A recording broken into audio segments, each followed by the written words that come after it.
Have you ever wondered why the harder you try to live a good life, the more anxious you feel? Or why your heart keeps racing even after you think you've made it? Welcome back to our channel. Today, we are diving into a question that just might change your destiny: how to escape the exhaustion of modern life and find the real freedom that belongs to you.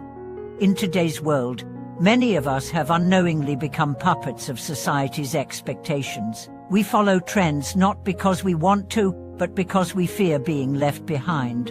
We scroll through social media and feel that everyone else is living a better life, a bigger house, a fancier car, more glamorous vacations. We think we are striving for a better life, but in truth, we are being led by a leash we can't even see. Take, for example, an average office worker.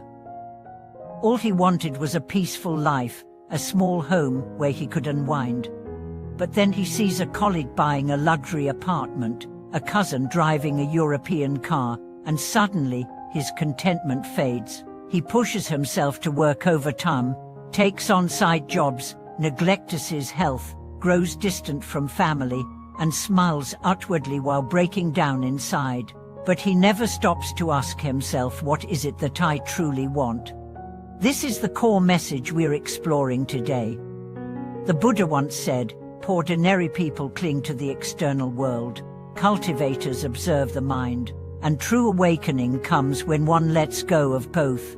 Letting go of external conditions and internal obsessions, that's the path to real liberation. But what does that really mean? Let's unfold the story. Imagine someone constantly chasing after validation.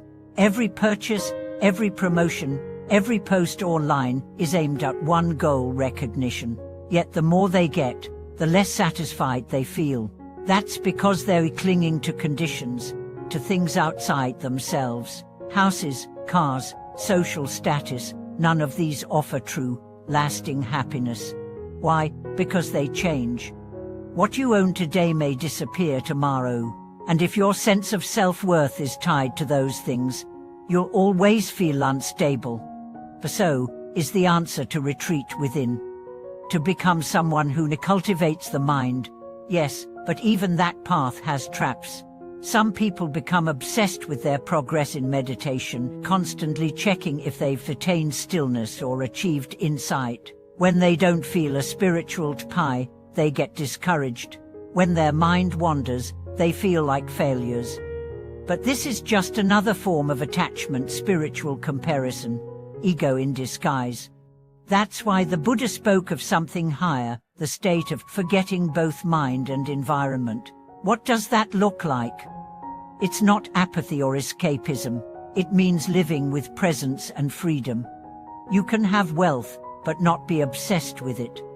You can feel sorrow, but not be consumed by it. You become like water, adaptable, yet unchanged in essence. There's a powerful parable of a young man who sought help from a wise monk. "Master," he said, "why am I always so tired?" The monk handed him a full glass of water and kept pouring. The water spilled everywhere. "It's full," the young man exclaimed. "So's your mind," replied the monk. "You're holding too tightly to everything." This realization changed him. He didn't quit his job or move to a monastery. Instead, he started listening to his own heart. He stopped competing blindly. He found peace in daily routines. He said, "I didn't change the world, I changed how I carry it." And isn't that what we all long for? Not a life without problems, but a heart that's no longer troubled by them. Not the absence of desire, but freedom from being ruled by it. Not the elimination of goals, but the wisdom to use them as tools, not chains. Real freedom, then, is not a place, it's a state of being. It's found when you let go of the need to prove, the need to compare, the need to win. When you understand that joy is not out there, but already within you, that the journey isn't about acquiring more, but shedding what burdens you. A retired woman once said, "I chased after everything: money, love, status, until I realized peace was sitting quietly in my own backyard." Your story isn't unique. It's yours, it's mine. It's the collective story of a generation waking up. So if you're feeling exhausted by life, it may not be your schedule that's the problem, it might be your mindset. Ask yourself, what am I really chasing? And more importantly, what am I willing to let go of? Freedom begins not when we get what we want, but when we no longer need what we don't. Thank you for joining me in today's exploration. If you've ever felt trapped by your own ambitions, or found yourself in a race you never meant to run, know that you're not alone.